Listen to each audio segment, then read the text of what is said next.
So that INDYCAR race at Arlington was quite something, wasn't it? I'm going to try and do this in sort of a single takey bit because I don't have too much to say.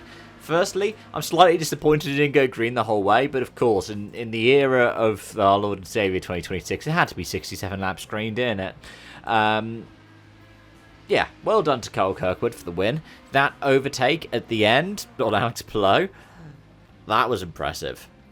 I mean, it's one of those things that we've seen a couple of times with Palou in more recent races and over the last year or so, I'd say, is when he starts to get a bit too comfortable is when those mistakes start to creep in or when someone can take advantage. The one that comes to mind right away for me is Mid-Ohio last year.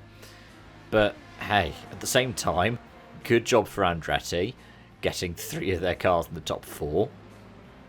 Will Power had, what did they say, 110 seconds of his push to pass left at the end of the race because of his fuel saving. And Ericsson, yeah, I know that for Ericsson, he qualified on pole. But to get 4th, especially with the struggles he had in the pit stop, is still good. It's a bit like looking at Scott McLaughlin, right? Getting 11th, despite starting right at the back, and despite the fact that there were, 2 caution periods.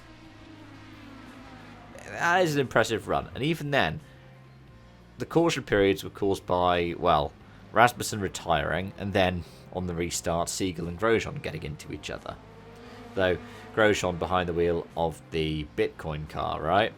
That was interesting. I find it bewildering when you see those kinds of sponsorships. I know, like Mercedes had FTX, but it just feels like a bit of a difference.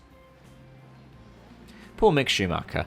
He got roasted online, didn't he, for his take about the bumps around Arlington.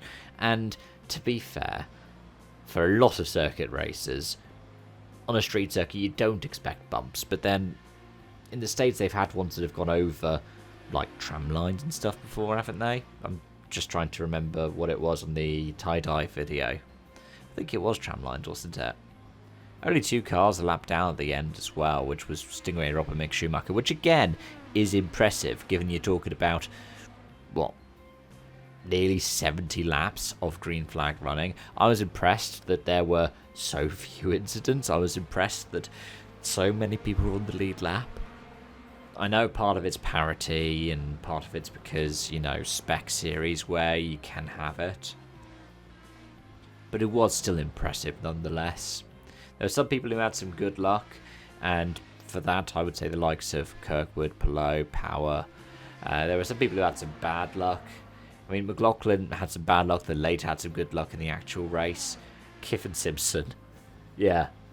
His crew left the tyre a little bit towards the edge of the box. It gets hit by Scott Dixon, and Simpson gets a penalty. It was still in the box, though, so it does feel a bit harsh, but them's the brakes, pal. Overall, I enjoyed it. It's interesting with IndyCar, right? How many of the street courses they have this year are new? But at the same time, what I'm more impressed by is this is a brand new circuit. We had incidents in practice and in quali. Yet in the race, there was 1 crash that caused a caution. Because with Rasmussen, the car conked out. And even then, he got, 95% of the way through the race before the car conked out.